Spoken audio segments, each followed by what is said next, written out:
खुलुमबाय गोजोन फुंबिलिनि बयनिसिमबो गाहाम हामलायनायखौ जासिहरनाय थाबाय आं सिबि रानी ब्रह्म आसा खालामो नोंथांमोनहा गासैबो मोजाङैनो दङ नोंथांमोननि थाखाय आं गोदान मोनसे भिडिअ लानानै फैबावबाय अन्नानै भिडिअखौ जोबजासिम नायलांदो थांनाय बावैसो सान सिगां बिटिसिआव पोस्ट ग्रेजुएट आरो ग्रेजुएट फोरोंगिरि गासै 1300नि बांसिननो एपइन्टमेन्ट लेटार गथायनाय जादोंमोन नाथाय बेयाव बेले-बेजे जादों नामा गोबां बिजाथिफ्रा बेले-बेजे जानायनि अजद होदों बिजाथिफ्रा अजद होनाय बायदिबा गोबां बिजाथिफोरानो समान समान मार्क्स मोनदों होननानै फोरमायथियो जेरै बर' बिजोंनि आर्ट्सआव 95 मार्क्स मोननायानो सा 110 साइन्सआव 102 मार्क्स मोननायानो सा 39 थिग बेबायदिनो एसामिस बिजोङावबो आर्ट्सआव 94 मार्क्स मोननायानो सा 95 आरो साइन्सआव 99 मार्क्स मोननायानो सा 47 होननानै फोरमायथियो बेनिखायनो RTI होदों जाहाथे गासैनिबो OMR शीटखौ होयो बेनि थाखाय RTI होदों होननानै फोरमायथियो बिजाथिफ्रा बेनि अनगायैबो माखासे बेले-बेजे जानायखौ फोरमायथियो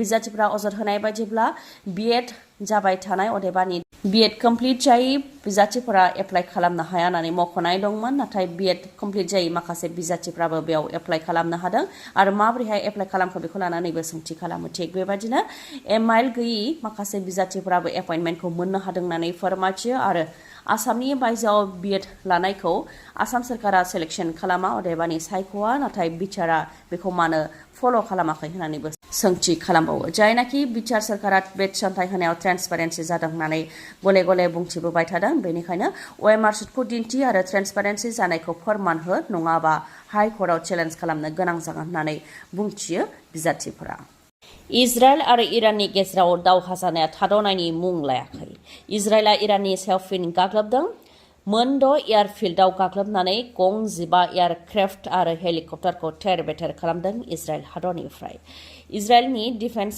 फर्सेसआ बेखौनो फोरमायथिदों दि गोबां एयार स्ट्राइक खालामनाय जादोंमोन इरान हादराव सानजा सोनाब आरो मिरुआव थानाय गासै मोनद' एयारफिल्डआव गाग्लोबनाय जादोंमोन जायजों गं 15 एयारक्राफ्ट आरो हेलिकप्टारखौ थेर-बेथेर खालामनो हादों होननानै फोरमायथिदों बेनि अनगायैबो एयारपर्टनि रानवे थाखोमाग्रा बांकार बायदिनि सायावबो गाग्लोबनानै थेर-बेथेर खालामनो हादों होननानै फोरमायथिदों एयार स्ट्राइक खालामनायजों इराननि F-14 F-5 AH-1 हेलिकप्टार आरो गुबुन गुबुन एयारक्राफ्टफोरा थेर-बेथेर जानो गोनां जादों होननानै फोरमायथिदों गोजोनथाव खौरां बड'लेण्ड सोमावसारनायाव मुंख्लं जानांनाय नखरनिफोरनो फोरोंगिरिनि साख्रियाव 3% रिजार्भेसन होनो थाखाय थांखि फोसावबाय BTC सरकारा मख'नो गोनांदि BTCनि डाइरेक्टर अफ इडुकेसनआ फोरोंगिरिनि साख्रिनि थाखाय फोसावथाय होदों फैगौ 3 जुलाइनि गेजेरावनो बिजाथिफोरा एप्लाइ खालामनो हागोन LPनि एसिस्टेन्ट टिचार UPनि एसिस्टेन्ट टिचार लोगोसे साइन्स आरो हिन्दी टिचारनि थाखाय फोसावथाय होदों 3 जुलाइआनो एप्लाइ खालामनायनि जोबथा अक्ट' जागोन बेनि उनाव एप्लाइ खालामनो हानाय नङा होननानैबो रोखायै फोरमायथिदों BTC सरकारनिफ्राय मानोना जुलाइ दाननि जोबनायावनो गासैबो खामानिखौ फोजोबगोन होननानै फोरमायथिदों गोसो गोनां बिजाथिफ्रा बेयाव एप्लाइ खालामनो हागोन आसाम टेट C-टेट आरो BTC टेट थानाय बिजाथिफ्रा बेखौ एप्लाइ खालामनो हागोन बैसोआ ST हिल ST प्लेन आरो SCनिया 45 बोसोर बैसोसिमनिया हागोन गासै पस्टआ 700निफ्राय 800सिम जानो हागौ बा 1000सिमबो सौहैनो हागौ होननानै फोरमायथिदों जायनाखि गासै आसामनि बिजाथिफोरानो बेखौ एप्लाइ खालामनो हागोन नाथाय BTCनि बिजाथिखौ गुबैयै जायगा होनाय जागोन बा बांसिनै खाबु होनाय जागोन होननानैबो रोखा खालामदों BTC सरकारनिफ्राय बोसोरफ्रोमबो खुंनाय बायदि देग्लायबो 28 जुनाव BLTनि फाउन्डार चेयारमेन बिर सिलागां बसुमतारीनि सारादुखौ खुंनो आखायाव लादों हारिखौ मोजां मोनग्रा रायजो राजा गासैखौबो सारादुआव फैनानै जाहाथे बाहागो लाफैयो बेनि थाखाय खावलायहरदों बेनि अनगायैबो BTC सरकारनि गेजेरजों होनाय बिर सिलागां बसुमतारीनि टम जायखौ क'क्राझार जिल्लानि दतमा बंगाइगावआव बानायनाय जादों बेयाव टम बानायनायाव जाख्ल'नाय जादों होननानै अजद होयो टमनि GS बिथाङा 50 लाख रांनि स्किम होदोंमोन जायनि गेजेरजों गेट बानायनायनिफ्राय लानानै इउरिनेल आरो गुबुन गुबुन बानायनो थाखाय होदोंमोन नाथाय बेयाव 4 लाखनिबो खामानि मावाखै थिकादारा होननानै अजद होयो आरो बेयाव जाख्ल'नाय जादों होननानै फोरमायथियो बेनिखायनो प्रमद बर' बिथाङा जाहाथे थिकादारनि सायाव नोजोर लाखियो बेनि थाखायबो खावलायो GS बिथाङा बेनि अनगायैबो UPPLनि माखासे सोद्रोमाफ्रा फैनानै दंफां दानफायनो थाखाय रायजो राजाफोरखौ बुंथिफैनायाव रायजो राजा माखासेया दंफांखौ दानफायदों जाय दंफांखौ बिर सिलागां थैनाय समाव गायनाय जादोंमोन होननानै फोरमायथियो रावजोंबो रायज्लायग्रोआलासे दंफांखौ दानफायनायखौ लानानैबो दुखु फोरमायथियो GS बिथाङा कक्राझारनि पर्बतझरायाव हा होआब्ला धुब्रि नङाब्ला गवालपारायाव बानायनो हागौ थार्मेल पावार प्रजेक्टखौ। थार्मेल पावार प्रजेक्टखौ लानानै आसामनि गिबि मन्त्रि डक्टर हेमन्त बिश्व शर्मा बिथांनि बिबुंथि। कक्राझारनि पर्बतझरायाव नङाब्ला धुब्रि नङाबा गवालपारायाव बानायनो थाखाय थाग थियारि खालामनानै दोनदों।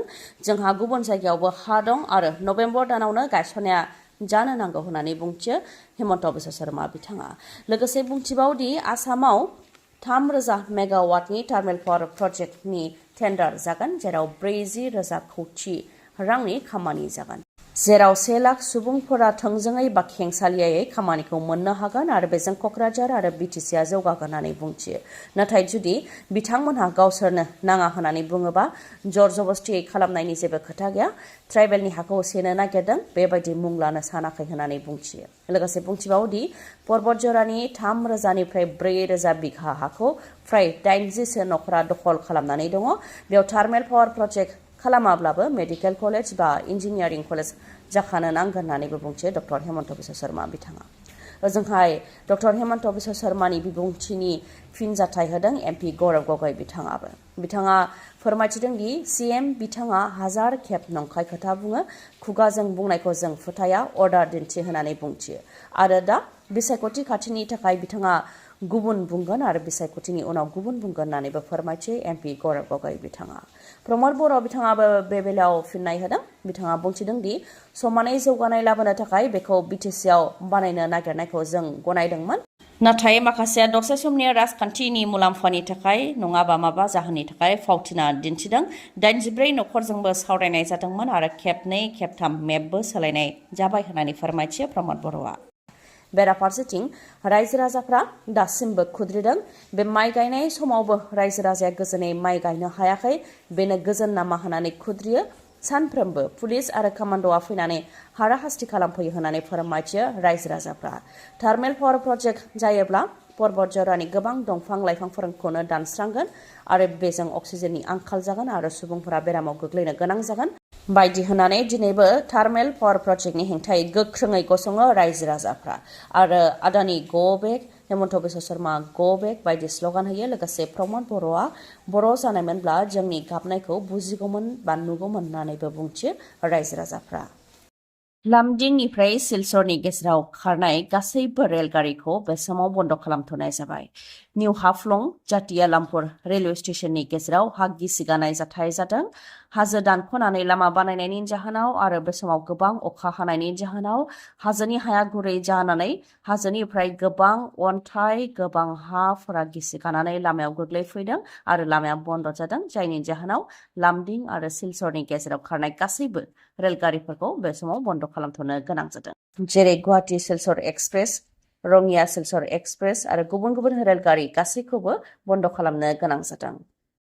रायजोनि सोलोंथाइ बिफाननि सिङाव जानाय आनजादफोरनि सोंनाय बिलाइ लिक जानाया थाद'नाय गैया। फाइनाल आनजाद जेरै मेट्रिक, हायार सेकेन्डारिनि आनजादनि सोंनाय बिलाइया लिक जाफ्लेबाय थानायनि अनगायैबो थाखो 10 टेस्ट आनजादनि सोंनाय बिलाइयाबो लिक जादों।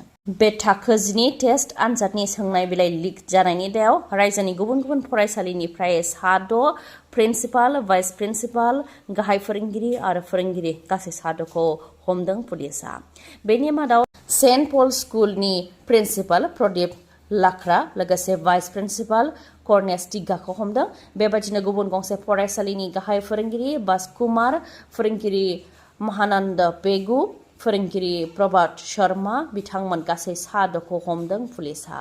25 जुनाव जानो गोनां थाखो 10नि आनजादनि सोंनाय बिलाइ लिक जानायनि केसावनो बिथांमोन गासै 6खौ एरेस्ट खालामदों आसाम पुलिसआ। आफां आसामनि देरसिन मेगननि फाहामसालिनि मादाव गंसे बङाइगाव थानाय आइ हस्पिटालाव असिटि मेसिन सौफैबाय, जायनि गेजेरजों मेगननि जेंनाखौ हमदांनाय जायो आरो फाहामथाय होनाय जायो, जेरै मेक्युलार डिजेनेरेशन, डायबेटिक रेटिनोपैथी, ग्लक'मा आरो मेगन सिंनि दुखु मोननायखौ हमदांनो हानाय जायो आरो फाहामथाय होनाय जायो। असिटिनि अनगायैबो गुबुन गुबुन सार्भिसखौबो मोननो हागोन, जेरै कर्निया, मेडिकेल रेटिना, ग्लक'मा इभेलुएशन, अकिउलोप्लास्टी, फार्मासि आरो अप्टिकेलबो दङ। बेनि अनगायैबो सानाय गैयालासे, सुथेनाय गैयालासे, इन्जेक्सन गैयालासे कम्पिउटार पेकनि गेजेरजों केटारेक्ट सार्जारिबो खालामनो हायो। आइ हस्पिटालाव डक्टर रुमि दास, डक्टर आशराफुल आलम आरो डक्टर मेघाली शर्माखौ नोंथांमोनहा मोननो हागोन। डक्टर रुमि दासआ तामिलनाडुनि अरविंद आई हस्पिटालनिफ्राय फैगोन। बिथाङा कर्निया आरो cataract specialist, MBBS, MS ophthalmology आरो टपिकल फेको सार्जारिनि एक्सपार्ट। बिथांजों लोगोसे MBBS, MS, eye specialist ophthalmology phaco surgeon doctor Ashraful Alam आरो MBBS, MS, eye specialist ophthalmology doctor Meghali शर्माखौ मोननो हागोन। खम बेसेनावनो नोंथांमोनहा फाहामथाय लानो हागोन। थङा जाहैबाय बङाइगावनि लवार आसाम हस्पिटालनि उल्था दिगाव थानाय बास स्टेन्डनि साखाथियाव। कन्टेक्ट नाम्बारा 6900949900। दिनैनि भिडिअआ एसेनोसै। गाबोन आरो गोदान भिडिअजों लोगो मोनफिनबावगोन। नोंथाङा दासिमबो आंनि चेनेलखौ साबस्क्राइब खालामाखैबा अन्नानै साबस्क्राइब खालामदो, लोगोसे लाइक, कमेन्ट आरो शेयार खालामनो दाबाव। गोजोन्थों।